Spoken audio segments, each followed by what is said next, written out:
Bismillahirrahmanirrahim. Assalamualaikum warahmatullahi wabarakatuh. Alhamdulillahi rabbil alamin, alladzi an'ama alaina bi ni'matil iman, bi ni'matil islam, bi ni'matil ihsan. Asyhadu an la ilaha illallah al-malikul haqqul mubin, Muhammadur Rasulullah shadiqul wa'dil amin. Allahumma salli wa sallim ala Muhammad wa ala alihi wa sahbihi ajma'in. Qala Allah ta'ala fi kitabihil karim, Bismillahirrahmanirrahim. Ya ayyuhalladzina amanu dukhulu fi silmi kafah wa la tattabi'u khutuwati syaitan innahu lakum aduwwun mubin. Wa qala an-nabi sallallahu alaihi wasallam, man salaka tariqan yaltamisu bihi ilman sahalallahu bihi tariqan ilal jannah. Sadaqallah, sadaqa Rasulillah sallallahu. Allahumma inni a'udzubika min ilmin la yanfa' wa amalin la yarfa' wa du'ain la yusma' bi rahmatika ya arhamar rahimin. Ketua DKM yang saya muliakan, semoga beliau senantiasa diberikan kesehatan oleh Allah Subhanahu wa taala, juga para orang tua yang hadir, para hujjaj, para jamaah salat maghrib yang insyaallah dirahmati Allah. Tentunya selalu kita memanjatkan puji syukur kepada Allah, karena dengan kita memuji Allah, kita termasuk orang yang dikategorikan berterima kasih kepada Allah Subhanahu wa taala. Jadi orang yang selalu memuji Allah, membaca kalimat tahmid alhamdulillah, itu adalah orang yang termasuk di sisi Allah Subhanahu wa taala orang yang istimewa, ketimbang orang yang memang dia tidak pernah menyebut nama Allah. Bahkan sebagai seorang muslim, dia meyakini bahwa rezeki itu dari Allah, tapi tidak menyebut nama Allah Subhanahu wa taala. Kata ulama, barang siapa yang memperoleh rizki diawali dengan kalimat tahmid alhamdulillah, maka Allah akan persiapkan untuk berikutnya pun juga dia akan diberikan untuk selalu bisa mengucapkan kalimat itu lagi. Berarti akan ditambah rezekinya berikutnya. Makanya alhamdulillah walhamdulillah tsumma alhamdulillah. Memuji Allah dan memuji Allah kemudian terus puji Allah Subhanahu wa taala. Mudah-mudahan insyaallah dengan kita selalu memuji Allah Subhanahu wa taala, bersyukur atas nikmat Allah, nikmat kita dijaga oleh Allah Subhanahu wa taala. Amin ya rabbal alamin. Salawat dan salam semoga terlimpah curahkan keharibaan Nabi kita Muhammad sallallahu alaihi wasallam, yang kita harapkan syafaat dari beliau, pertolongan dari beliau. Karena memang yang namanya pengakuan dari Nabi itu tidak mudah untuk umatnya. Kalau kita umatnya mudah mengaku umat beliau, pengen dicintai beliau. Yang jadi permasalahan adalah bagaimana kita ini pantas, layak atau tidak nanti di akhirat termasuk orang yang diakui oleh Nabi. Kalau cuma hanya sekedar ngaku gampang. Maka dulu ada sebuah hikayat cerita, ada orang yang soleh. Orang yang soleh ini jamaah rahimakumullah minta kepada Allah supaya bisa diimpikan berjumpa dalam mimpinya ketemu Rasulullah. Maka kita pun diperkenankan umat Nabi Muhammad, silakan. Kalau ingin berjumpa dalam mimpi untuk bertemu dengan Nabi Muhammad, karena sesungguhnya dalam suatu riwayat Kalau kita bermimpi dalam tidur kita berjumpa dengan Nabi Muhammad, sesungguhnya itu aku, kata Nabi. Karena setan itu tidak bisa menyerupai aku. Ya, faqad ra'ani, sungguh itu ya benar-benar engkau telah melihat aku, kata Nabi.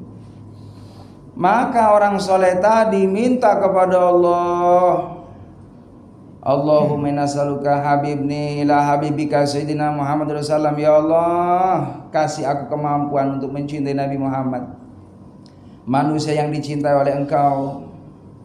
Maka ternyata betul mimpi, Pak, orang soleh tadi ya. Ketika bermimpi, jamaah rahimakumullah, cahaya.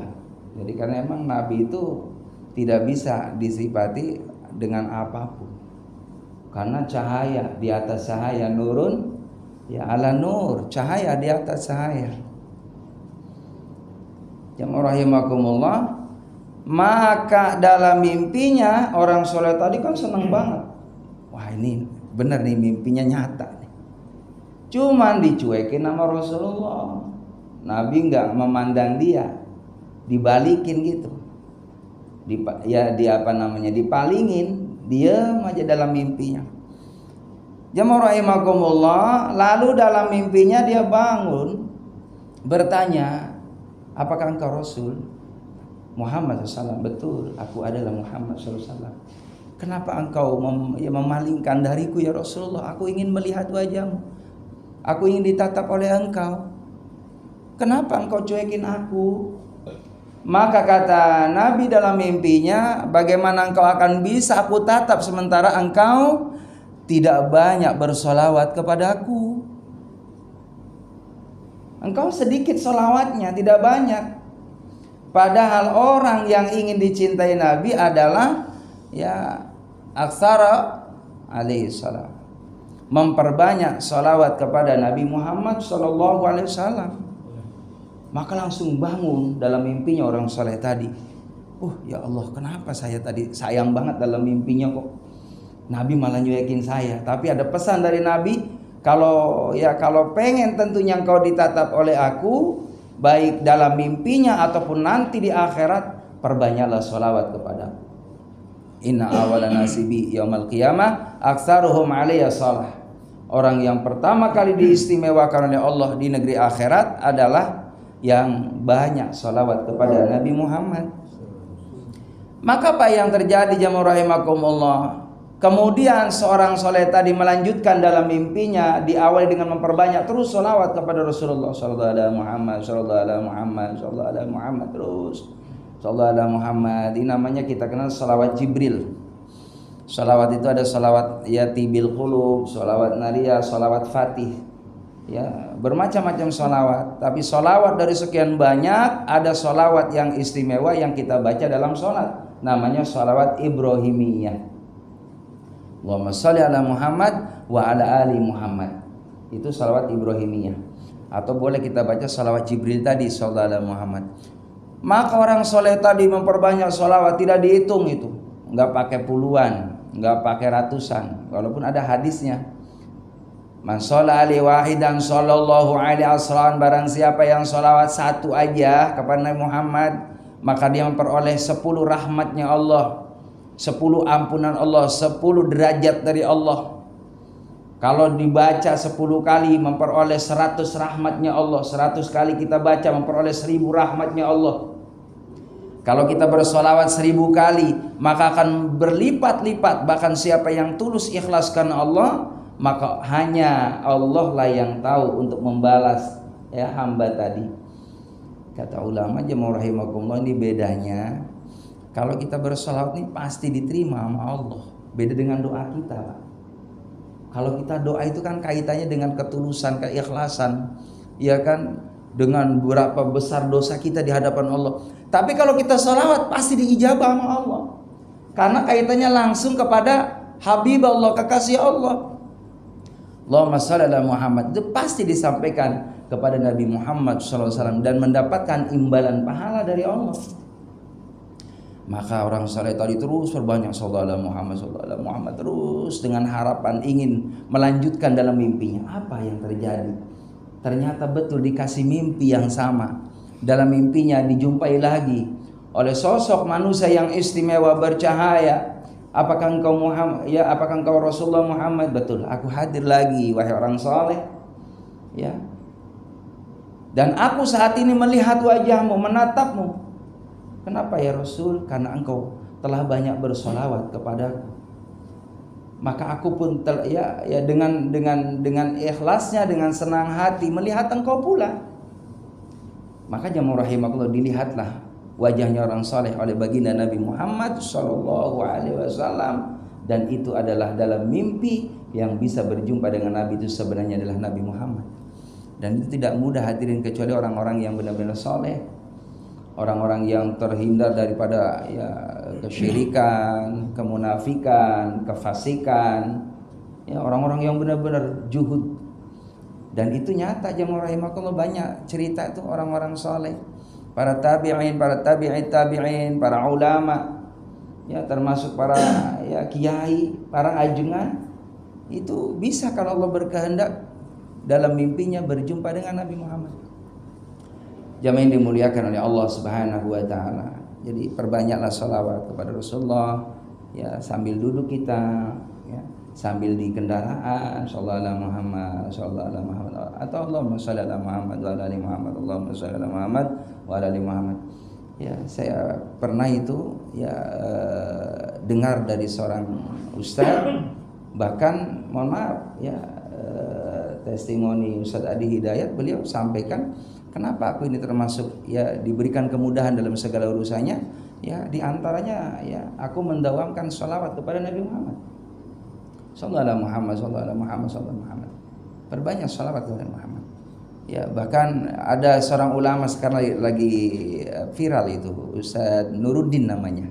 Ada itu.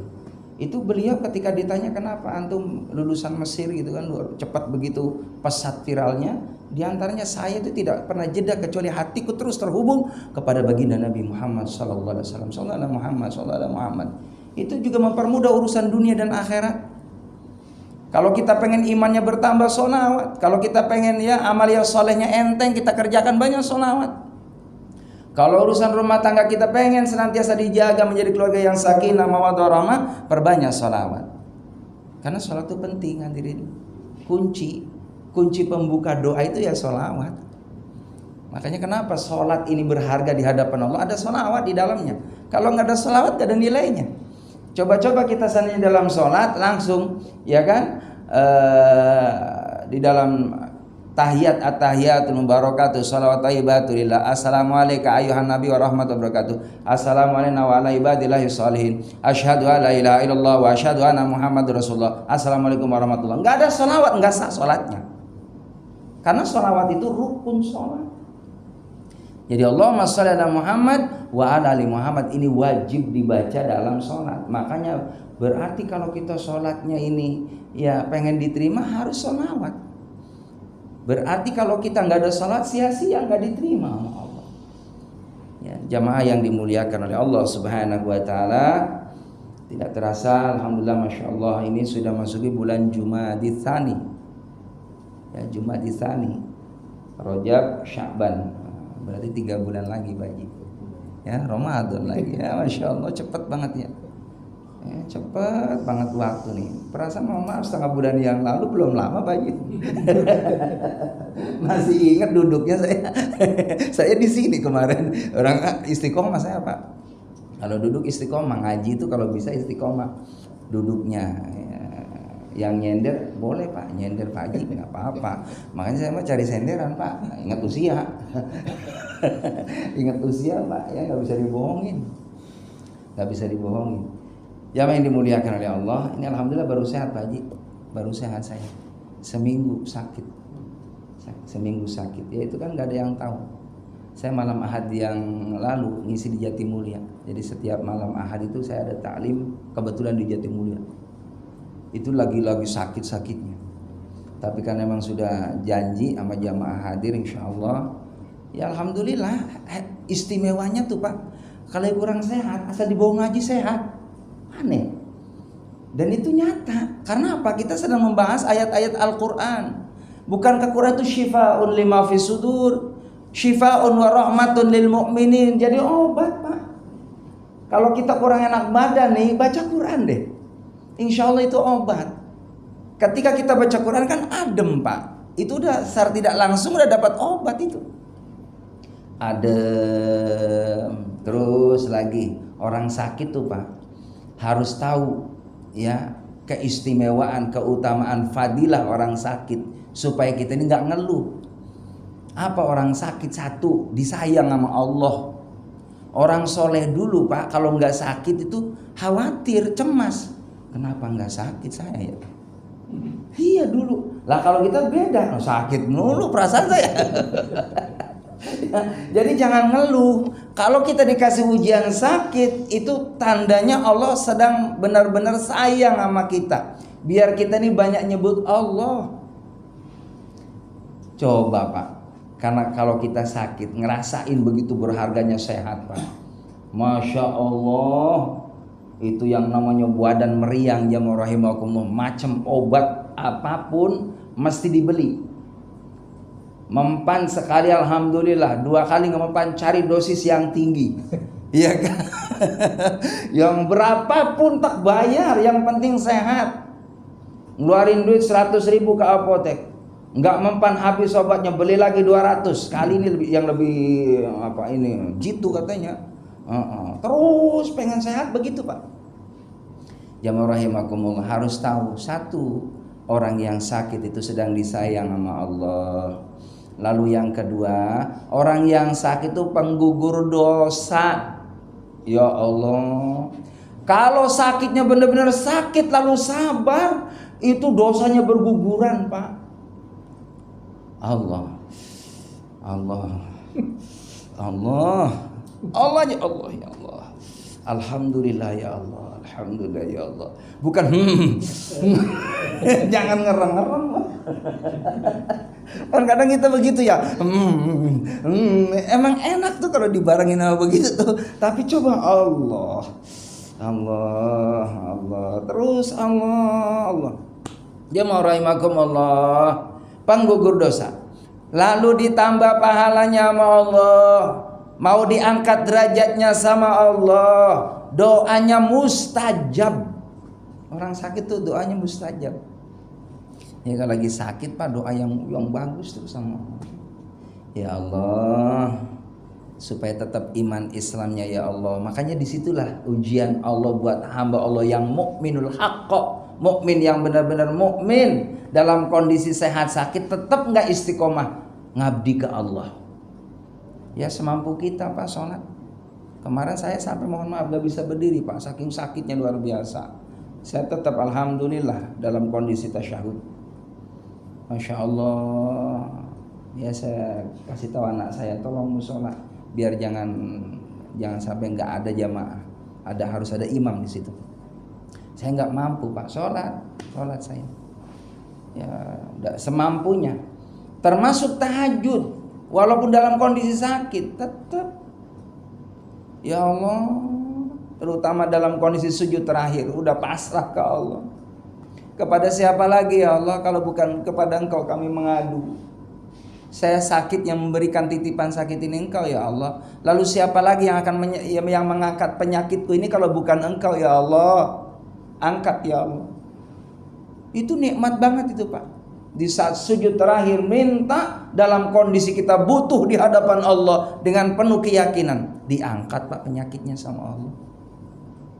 Yang dimuliakan oleh Allah Subhanahu wa taala. Bukankah dulu begitu kan Nabi Ayub? 13 tahun, Pak, Nabi Ayub. Sampai istrinya enggak sabar, doa apa kan? Sakit mulu. Ya istri Nabi aja masih enggak sabar, Pak. Istri Nabi 4, istri Nabi Ayub 4. Tiga, Pak, pulang. Nggak sabar sama, nungguin suami sakit mulu. Ya, makanya kalau kita pengen cari wanita yang soleha, di saat kita jatuh dalam kondisi kita tadi, mohon maaf, ekonominya tidak stabil, dalam kondisi fisik diuji sama Allah, masih nggak istri setia mendampingi kita dalam suka dan duka?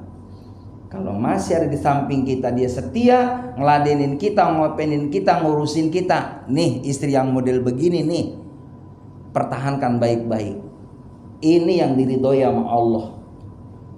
Makanya kan jemaah yang dimuliakan Allah, kesenangan dunia itu kata Nabi bukan pada materi, bukan pada materi yang kita punya. Ya, kebahagiaan yang abadi, yang hakiki di dunia ini, jemaah rahimakumullah, ya adalah bagaimana kita senantiasa punya yang namanya amal saleh di hadapan Allah. Kalau kita sudah punya amal kebaikan nih, gemar melakukan amal kebaikan, udah kaya kita nih. Walaupun nggak punya apa-apa, kita udah kaya, jiwanya udah tenang. Kan yang kita cari kan hidup tenang, Pak. Orang yang punya duit banyak nggak tenang hidupnya, Pak. Ya nggak tenang dia. Naruh duit sampai di berlapis-lapis tuh. Nah, laci di bawahnya laci lagi, di bawah laci-laci lagi tuh. Saking jangan sampai hilang tuh. Kalau yang nggak punya duit mau pakai laci apa, Pak? Orang nggak ada duit ya kan? Aman dia mah tenang. Maka jemaah rahimakumullah, kembali bahwa yang namanya kehidupan kata Nabi bukan pada materi sesungguhnya, kekayaan yang abadi. Orang yang kaya adalah orang yang bagaimana dia punya ghinan nafs, jiwa yang senantiasa ridho dengan apa yang Allah kasih. Lalu juga orang yang kaya dalam kehidupan dunia adalah bila dia punya pasangan yang salehah. Itu kaya udah. Makanya ad-dunya mata wa khairul mataiha al-mar'atus salihah. Dunia ini adalah perhiasan. Perhiasan yang terindah dari sekian banyak perhiasan adalah wanita yang salehah. Jadi kalau udah punya wanita yang salehah, Bapak, kita udah kaya kita. Udah punya perhiasan dunia akhirat. Makanya tadi saya sampaikan, kalau pengen tahu istri yang salehah, yang setia adalah di saat suka dan duka. Itulah kisah Nabi Ayub tadi, Pak. Tiga-tiganya meninggalin. Termasuk tinggal satu, Siti Rahmah. Siti Rahmah pun udah ngeluh. Iya, Kak, ya kan, Bi, cepet Abi, aku kan seorang nabi, doa apa? Sama Allah biar cepet dikabul, biar cepet sehat. Capek. Ngurusinya capek. Apa jawaban Nabi Ayub? Jamaah rahimakumullah. Wahai istriku, saya malu sama Allah. Malu sama Allah. Saya ngerasain nikmat tuh bertahun-tahun. Baru 13 tahun dikasih sakit sama Allah, masa saya ngeluh sama Allah? Tuh, Pak. Dikasih umurnya kan panjang Nabi Ayub. Baru 13 tahun saya sakit begini, masa ngeluh sama Allah? Saya malu sama Allah. Nah kita juga sama, hadirin begitu tuh. Baru kasih sakit 3 hari udah biarin, nikmatin aja. Ntar juga insya Allah pasti Pak, di balik kesulitan ada kemudahan. Di balik yang namanya penderitaan ada hikmah yang kita tidak tahu. Ada apa nih rencana Allah yang terindah dalam ujian ini? Pasti skenario Allah yang terindah buat kita, yang dimuliakan oleh Allah Subhanahu wa taala. Pada mukadimah yang saya bacakan dalam awal doa Nabi Muhammad sallallahu alaihi wasallam, beliau berdoa, Allahumma inni a'udzubika min ilmi la yanfa. Ya Allah, aku minta kepadamu, ya Allahumma inni, ya Allah, aku a'udzubika, berlindung kepadamu, min ilmi la yanfa, dari ilmu yang tidak manfaat. Ya Allah, kita kan punya ilmu, Pak, ya. Sedikit banyaknya dapat pengetahuan dari guru-guru kita. Minta kepada Allah supaya ilmu yang kita dapat ini kita bisa amalkan, Pak. Karena sesungguhnya kalau kita bisa mengamalkan ilmu Allah Subhanahu wa taala, maka posisi kita ini akan diangkat derajatnya sama Allah setinggi-tingginya di mata Allah. Kalau kita tahu ilmu pentingnya ibadah tadi, Pak, kita jaga tuh, kita amalkan.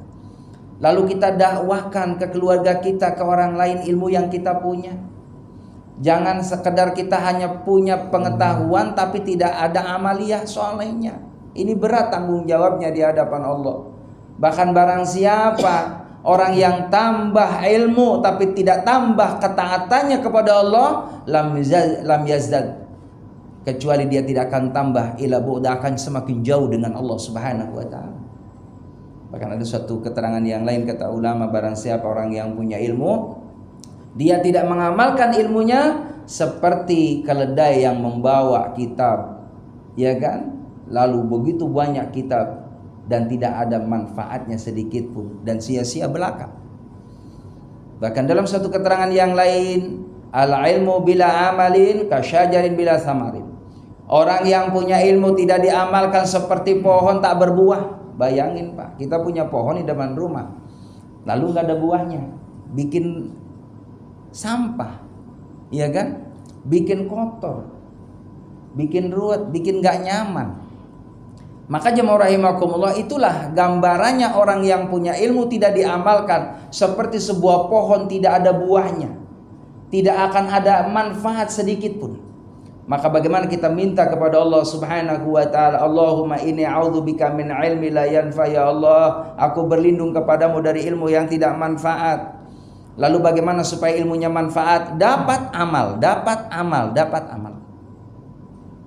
Dapat ilmu seandainya tentang tadi keutamaan bagaimana tilawah Quran, ya kita baca Al-Quran, kita tadabburi Al-Quran, kita hayati Al-Quran, kita amalkan Al-Quran, itu berarti kita sudah mengamalkan ilmu Al-Quran.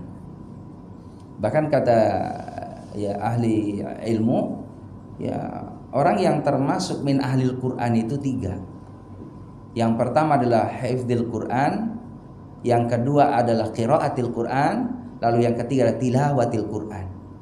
Hifdzil Quran, orang yang hafal Quran. Lah kalau orang yang hafal Quran apa? Udah dapat jaminan jemaah rahimakumullah.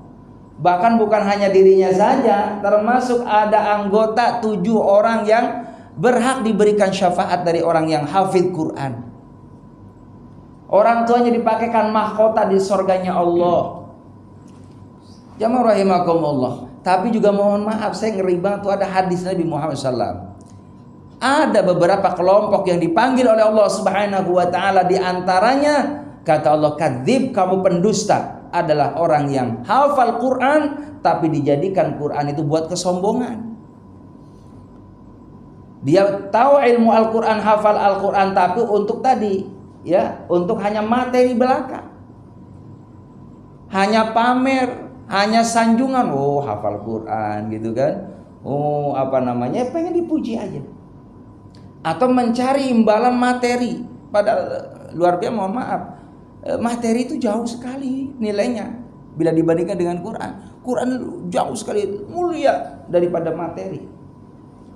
Ya rahimakumullah, artinya menjual belikan ayat-ayat Allah karena tadi dasarnya karena hafid Quran, jadi buat tameng. Ini ada keterangan seperti itu. Hati-hati dengan orang yang hafid Quran. Lalu jemaah rahimakumullah, ada juga ya orang yang memang dia tilawatil Quran, rajin baca Quran. Itu juga min ahlil Quran. Jadi kalau seandainya mohon maaf dengan usia kita yang susah lah untuk ngapalin Quran, Pak. Ya, walaupun dalam Al-Quran walaqad yassarnal Qur'ana lidzikri, ya kan mudah Quran tuh kalau dihafalin. Cuman seusia kita ini gampang ingat, gampang gampang hilang, Pak. Ya jangankan sekelas kita lah. Sahabat juga begitu katanya. Dalam suatu riwayat tuh ada sahabat yang hafalannya kadang hilang juga. Tapi kembali lagi di murojaah. Begitu. Jadi memang kuncinya ya di murojaah, Pak. Jadi kalau hafalan kita pengen awet nih, Pak, maka kenapa kulhu di luar kepala? Karena memang kita rajin baca kulhu dan nggak ada saingan. Nggak ada temennya gitu kan. Kenapa kita Al-Fatihah di luar kepala? Karena diulang-ulang. Sama juga kalau kita baca surah An-Naba, Pak, diulang-ulang nanti hafal. Baca surah At-Takasur berulang-ulang nanti hafal. Makanya terus dimurojaah, diulang-ulang. Ya rahimakumullah. Bahkan zaman dulu, Pak, mohon maaf, orang tua kita kan buta huruf Quran, Pak, banyak buta huruf ummi dia. Iya, ada orang yang memang artinya belajar langsung itu kan talaki ataupun langsung taklim wa taklum dengan gurunya. Itu karena kondisi terbatas, orang buta huruf, tapi nyimak ngedengerin aja, Yasin wal Qur'anil Hakim, innaka laminal mursalin ala siratim mustaqim. Hafal, Pak. Karena sering tadi di murojaah diulang-ulang. Ar-Rahman hafal, zaman dulu tuh orang tua kita yang buta huruf. Tapi hafal, Masya Allah, karena terus ya itulah kehebatan Al-Quran tadi jamaah rahimakumullah. Ayat Al-Quran itu benar-benar nyata, Pak. Ya dari Allah. Ayat ya min ayatillah, ayat dari Allah SWT. Coba kita bayangin orang-orang yang dimudahkan nama Allah untuk menghafal Quran, Pak. Ya, itu 30 juz, bayangin. Itu ada di hati, Pak. Ada di pikiran. Coba kitab mana yang dari 4? Ya, mohon maaf, dari 2 ya. Injil dan Taurat. Yang orang Nasara dan Yahudi yang bisa menghafal kitab satu kitab itu, nggak ada. Tapi Al-Quran, mohon maaf, jangankan orang yang melek, yang buta, Allah mampukan hafal 30 juz. Yang buta, bahkan Masya Allah itu luar biasa. Itu ada di suatu negeri, Pak, negara itu, kalau di kampung itu ada satu anak yang belum hafal 30 juz, itu jadi aib, Pak. Luar biasa. Jadi semangatnya di sana itu penghafal Al-Quran kecil-kecil. Kenapa? Orientasinya bagaimana anak tadi bisa memakaikan mahkota untuk orang tuanya. Jadi mainan mereka anak-anak yang di sana Timur Tengah itu kan, ya, termasuk di Gaza itu, jemaah rahimakumullah, itu adalah anak-anak yang memang kalau main ya murojaah Quran terus sambil ini sambung ayat, pantesan hafal. Jadi jamaah rahimakumullah, paling tidak kalau kita nggak hafal Quran, hafid Quran, tilawah Quran. Ini kita di rumah ada Al-Quran, jamaah rahimakumullah, ya kan? Mohon maaf dibacanya jangan malam Jumat doang. Mau kirim doa sama bapak aja, ya kan, Yasin. Ya kalau bisa mah terus dari mulai Al-Baqarah terus nyambung 10 ayat, syukur-syukur 50 ayat gitu kan. Syukur-syukur 1 lembar. Tuh kalau ya kan, kalau 5 waktu 5 lembar. Masya Allah, bisa, Pak. Dalam 1 bulan ya 30 juz ya bisa. Ya, saya punya teman itu punya jamaah udah sepuh begitu, Pak Haji. Ya, tiada hari kecuali Al-Quran. Apalagi sekarang ada HP, Pak Ustaz. Boleh. Ya, pakai HP boleh, kata saya boleh. Jadi sambil duduk gitu kan baca Quran. Jadi nggak ada waktu terlewat kecuali tilawah Al-Quran, qiraatil Quran tadi, qiraatil Quran. Karena saya nggak hafal Quran, Pak Ustaz. Paling tidak yang kedua qiraatil Quran aja dulu, lumayan nanti min ahlil Quran di akhirat. Lalu yang ketiga adalah tilawah Al-Quran. Kata ulama, tilawah ini artinya apa? Mentadaburi Al-Quran, ngaji, Pak. Ngaji seperti ini adalah orang-orang yang termasuk min ahlil Quran. Karena apa yang dibahas adalah ya tentang asbabun nuzul Al-Quran, tentang bagaimana kisah-kisah dalam Al-Quran. Maka orang yang ngaji mengenai tentang Al-Quran, hadis Nabi Muhammad, ini kategorinya adalah min ahlil Quran, karena termasuk tilawah Quran. Makanya Nabi sampaikan, ya, ketika kau hadir di suatu majelis, ya, apa yang kau dapat di sana? Diliputi malaikatnya Allah, diberikan ketenangan jiwanya, disebut-sebut nama kita di hadapan Allah Subhanahu wa ta'ala, di hadapan para malaikat Allah. Allah mengumumkan, wahai para malaikatku, si fulan sedang memuji aku saat ini.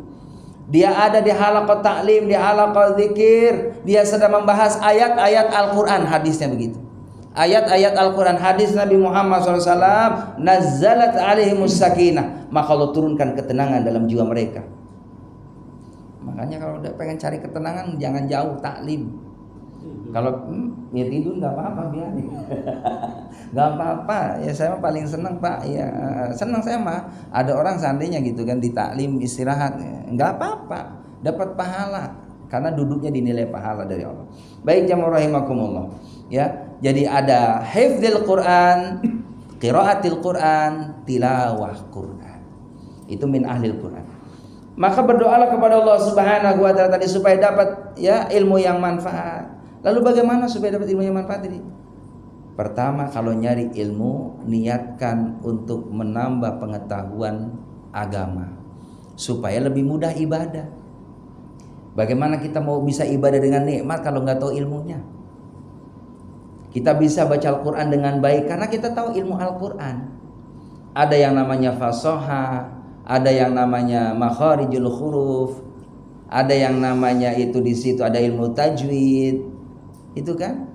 Bagaimana cara baca murotalnya, gitu kan? Di situ ada waqaf dan lain sebagainya. Ketika tahu ilmu Al-Quran, kita akan menikmati di situ.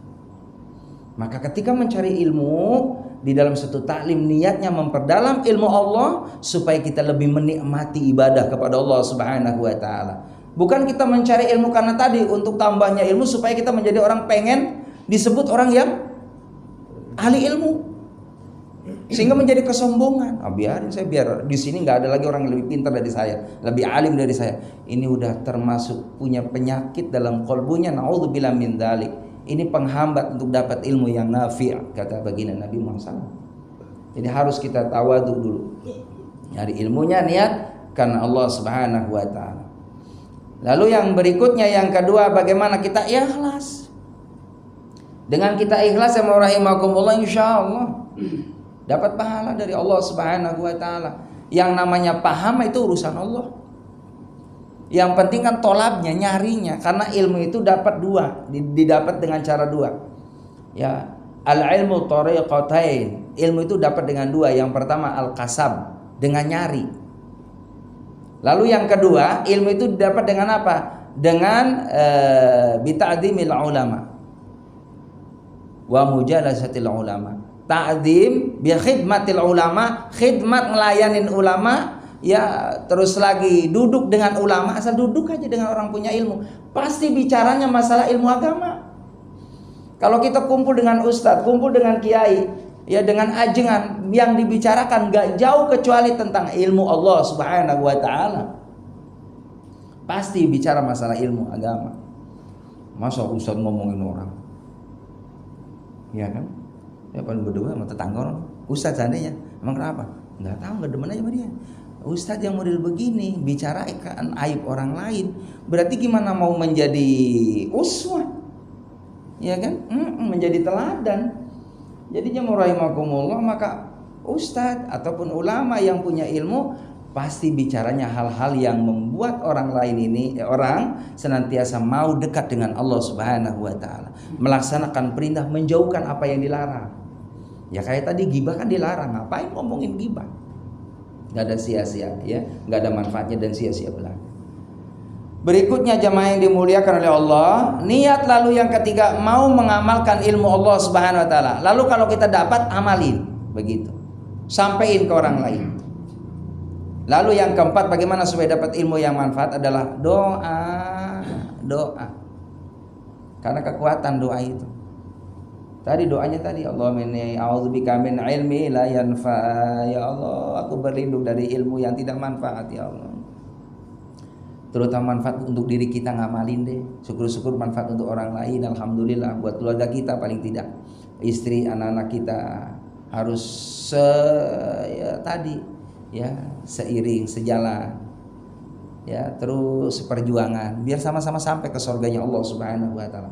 Lalu berikutnya, bagaimana supaya dapat ilmu yang manfaat dan Allah kasih kemudahan untuk dapat semua apa yang kita inginkan dalam ilmu itu. Ternyata kuncinya adalah sobar Pak. Ya Allah, sabarnya ini emang gak sabar kita ngaji Pak. Jangankan Bapak, saya juga termasuk kudu sabar juga ustadznya. Sabar juga ustadznya duduk di sini Pak. Ya kalau mau tidur mah tidur. Ya pada ya, kan beda Pak, duduk di pengajian dengan duduk di rumah beda. Duduk di rumah Pak 2 jam gak terasa, cepet banget ya Isa. Tapi kalau ngaji lama banget Isa. Kalau tadi kita nggak sabar.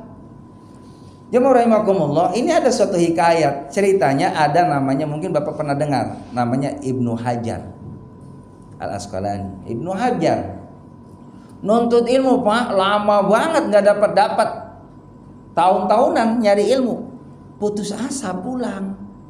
Diam-diam Pak. Nggak pamit sama guru, itu juga salah juga itu. Ya.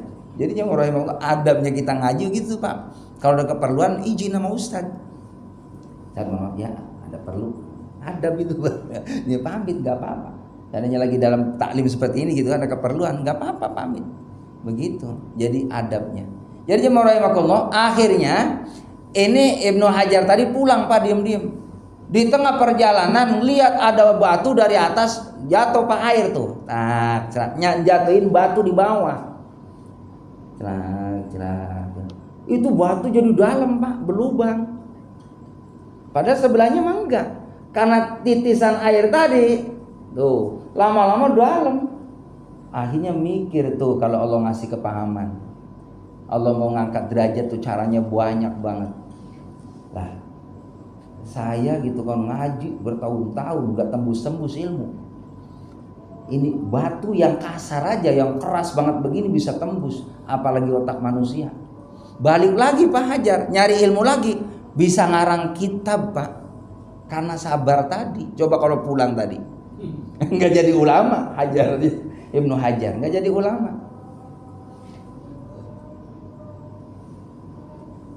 Bisa Pak. Allahu Akbar. Baik, itu saja jamu rahimakumullah. Emang sekarang waktu cepat ya Pak. Mudah-mudahan insya Allah kita termasuk orang-orang yang terus cinta dengan ilmu Allah dan niat mengamalkan ilmu Allah, sehingga kita diangkat derajatnya sama Allah, hingga insya Allah kalau kita demen sama ilmu Allah, anak keturunan kita insya Allah diberikan pemahaman atas ilmu Allah SWT. Subhanaka bihamdika asyhadu an la ilaha illa anta astaghfiruka wa atubu ilaik. Alhamdulillahirabbil alamin. Assalamualaikum warahmatullahi wabarakatuh.